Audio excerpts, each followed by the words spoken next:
Welcome to the Taste Test channel, and this week we'll be taking an impartial look at chocolate wafer bars from around the world to discover what the differences are and whether any other bar out there can rival the globally iconic KitKat. As usual, just for fun, we'll be awarding our Taste Test channel Best in Class award to the winner, and if you're new to the channel, be sure to hit subscribe so you don't miss out on any of our regular taste tests. So KitKat is one of the biggest selling candy bars of all time. We'll take a look at its origins shortly, but first a bit about our lineup. Contenders for this test need to be chocolate coated, no nuts or caramel, and they must contain multiple layers of wafer. Not that you have to look far for KitKat impersonators, in fact the world is brimming with them. Including this amusing but shamelessly blatant imposter. Nestle, in fact, has ongoing legal battles to try and ward off imitations, one of which not only denied copying the bar, but tried to claim credit as joint inventors of it, despite their bar being created 40 years after KitKat. They claimed they couldn't possibly have known KitKat existed as it wasn't in their country at the time, so therefore they must have equally invented it. Not surprisingly, they didn't win the case. But is KitKat the best tasting wafer bar? Well, that's what we're here to find out with these 6 iconic global contenders. Naturally, we can't include all the brands out there, but our lineup of popular chocolate wafer bars from around the world this week is as follows. Global bestseller and worldwide favourite, KitKat. Sweden's #1 candy bar, Kex Choklad. Popular British brand, Tunnock's wafer from Scotland. Top-selling Eastern European choice, Minonky from the Czech Republic. Much-loved Polish bar, Greshki. And finally, Norway's national favourite, Kvikk. Price-wise, these all fall into a fairly similar category. As usual, the cost may vary depending on where you're based, but you can see the price that I paid per bar is shown below. As you can see, Swedish Kex was the most expensive, but import costs would play a part here, and KitKat was the cheapest. Nutritional wise, these aren't going to be the healthiest snacks, but there is some variation. So here are the 4 key groups we always stick to, which are energy, fat, sugar and salt. The chart below lists the brands from top to bottom in energy content per 100 grams. As you can see, Kvikk from Norway has the most energy, and Kex and KitKat have joint least, but the differences aren't huge. Kvikk also contains the most fat, and again, Kex and KitKat contain the least. Sugar has KitKat containing the most, and Greshki from Poland with the least. And finally, salt content shows Tunnock's from Scotland has the most salt, and KitKat has the least. But how will all of this affect the taste? Well, that's why we're here.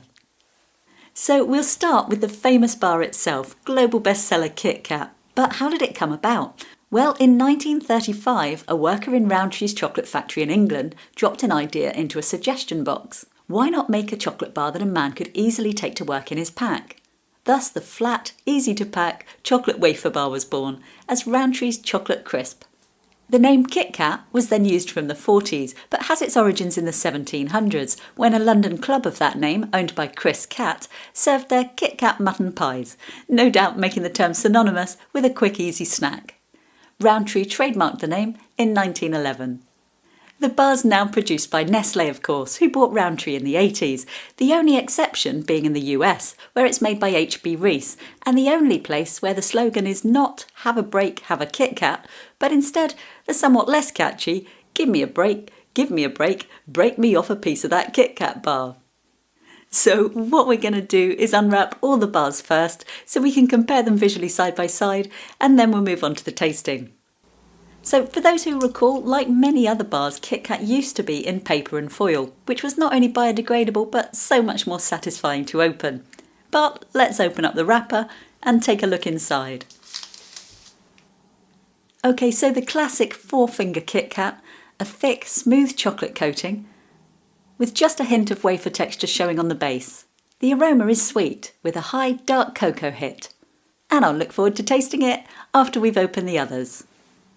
Next, Sweden's biggest selling candy bar, Kex Choklad, which is sold in 50 countries and absolutely adored in Sweden.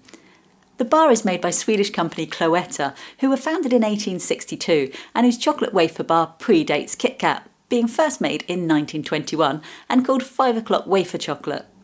In 1938, they created the brand Kex Choklad with its distinct checkered wafer pattern, and its popularity grew fast.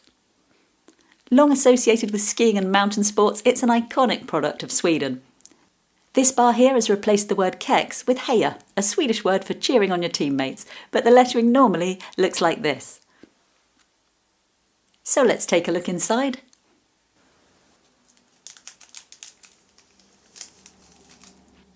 So a very different look to this one, a much thinner and lighter rippled chocolate coating with the wafer showing through all over.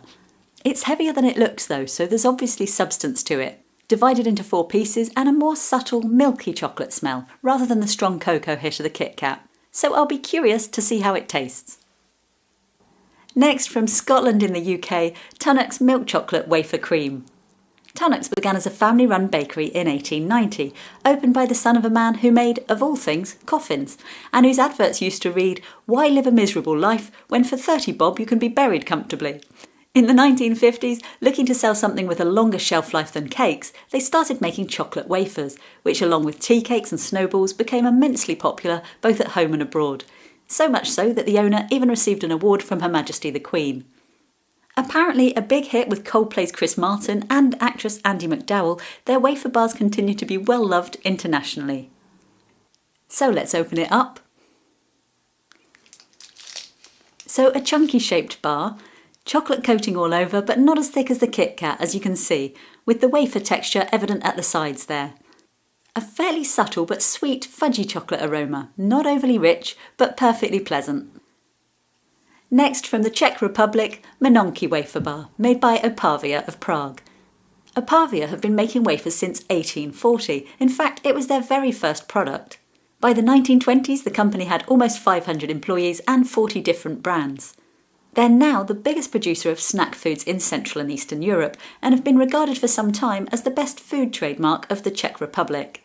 Today, they're known as Opavia Lu, and like so many food companies out there, are part of Mondelez International.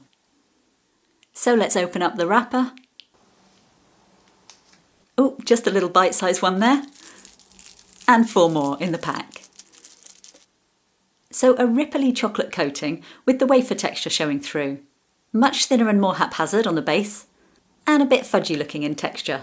The aroma is similar to the Tunnock's bar, subtly sweet but not especially rich or chocolatey. But will it differ in the tasting? We'll find out shortly. Next, Poland loves their wafer bars and one of their top favourites is Greshki by Gaplana. By the way, the wording there reads chocolate-coated wafer bar with cocoa cream. Golplana was established as a tiny factory in Poland in 1912, creating chocolate sweets that quickly proved popular. By the 1950s they were exporting around Europe, and by the 60s they employed over 1,500 people, with products ranging from chocolate fruits and biscuits to the wafer bar we have here, which can be found across Europe. So let's take a look inside. So a big flat bar and very dark, so much so I'm just holding this a bit further back as the camera struggles to focus on it. A very thin painted on layer of chocolate really, and the wafer colour showing through on the base. The aroma is like dark chocolate flavouring, a rich, almost savoury smell to it. Finally, another Scandinavian favourite, but this time from Norway, Kvikk. This bar was created in 1937 by Norwegian confectioner Freia. Kvikk means quick lunch, and it's often marketed as a convenient hiking chocolate to take on skiing trips. It even used to feature hiking trails within the wrapper. So popular in Norway, it's become a symbol of Norwegian culture, and it's a massive favourite at Easter when hundreds of tons of the bars are sold. To date, it's also owned by Mondelez International. So let's open it up. Wow, so this really does look just like a KitKat, just the tiniest bit bigger. A similar smooth and thick chocolate coating and the same hint of wafer pattern on the base. The aroma, however, is distinctly different. Rather than KitKat's darker cocoa notes, it has a much milkier smell, more like creamy chocolate than cocoa, and quite reminiscent of a Swiss Toblerone. But we'll find out how it tastes in just a moment. So, looking at them all side by side, it's amazing really how much chocolate wafer bars vary globally. Everything from the thinly coated flat slabs of the Swedish Kex and Polish Greshki through to the thick, chunky shape of the Scottish Tunnocks. KitKat and Norwegian Kvikk look incredibly similar in design, with just a slight colour variation between the two of them. But with all this in mind, I'm really curious to discover just how much they vary in taste. So let's move on to the tasting. So we'll start with global favourite KitKat.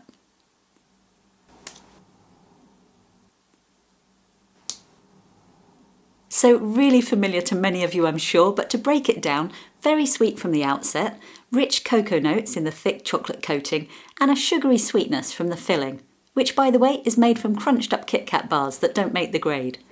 There's a medium crispness, but due to the amount of coating, the taste is much more about the chocolate than the wafer. The aftertaste is also very sweet, for me a bit too sweet. So personally, I prefer these from the fridge, as for those unaware, if you chill something down, it will taste far less sweet. Overall though, a rich chocolate taste, snappy texture, and a satisfying shape to eat. Next, Sweden's favourite bar, Kex.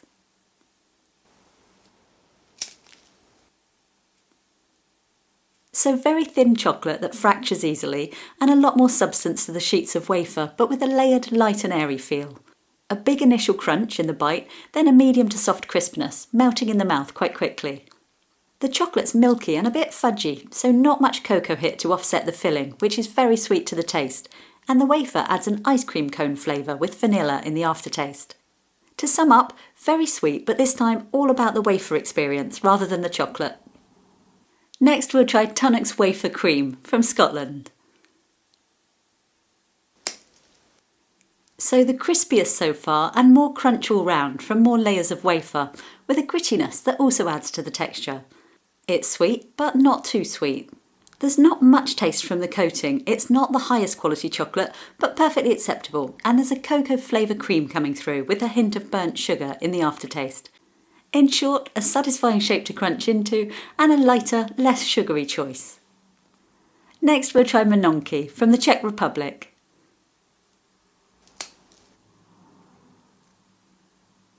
So an initial crunch like the Tunnock's, but softening quickly and leaving a rice paper gumminess in the texture with bits that stick to the teeth. It's sweet but not crazy sweet, tasting somewhere between the last two. The flavour is much more vanilla cream on this one, very light on the cocoa with more white chocolate tones, and the aftertaste is overpoweringly vanilla with a long sweetness. To conclude, not bad but nothing standout to recommend on this one, and certainly no rival to the KitKat. Next we'll try Greshki from Poland. So incredibly light, crisp and airy, even lighter than the Kex bar. It crunches, then instantly dissolves to nothing. It's less sweet than the others, but still sweet enough.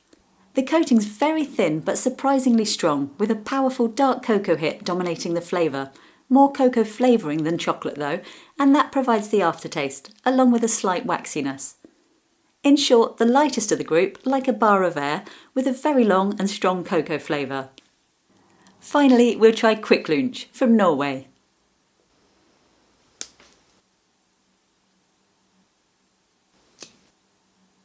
So it may look like a KitKat, but this has a very different feel to the texture, much crunchier and crisper, with an almost Rice Krispie type bubbliness to the wafer. It's less sweet than KitKat, but more than sweet enough. The chocolate coating is thick and creamy, a high quality milk chocolate I'd say. If you've ever tried it, very much like what you might get on a Dame bar, really creamy with a slight smokiness in the aftertaste. Overall, really good, lots of dimension to the wafer, good quality chocolate and satisfyingly crisp and fresh.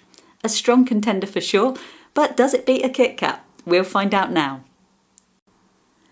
So that covers how they all differ in taste, and now that we've tasted them all, as always, just for fun, we award our Taste Test Channel winners and Best in Class award.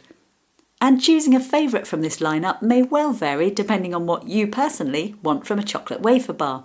If you like the wafer to take centre stage, then Kex from Sweden maximises wafer flavour, or Tunnock's from Scotland provides a light bar with the biggest crunch.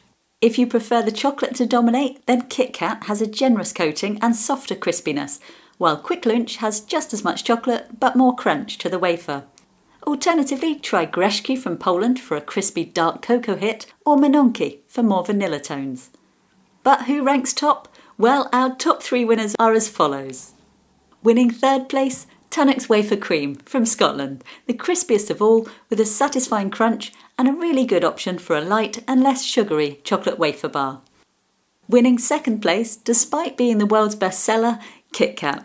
Generously rich chocolate and definitely the originators of a winning design. I certainly wouldn't knock it, but can it be bettered? In my opinion, yes.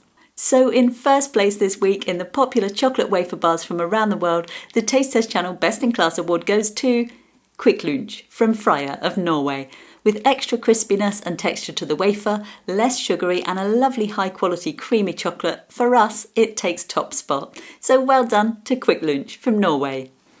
And as always, taste is subjective and this is purely my point of view, but I hope it's provided some useful insights. So I've certainly enjoyed making this episode. I really hope you've enjoyed watching it. And a huge thanks from me to those of you who help our channel grow with likes, comments, and by sharing our videos with fellow food fans, not to mention our incredibly generous handful of Patreon supporters. If you haven't already, don't forget to subscribe to ensure you don't miss out on any of our regular taste tests. Meanwhile, thanks for watching, don't stay a wafer too long, and hope to see you soon.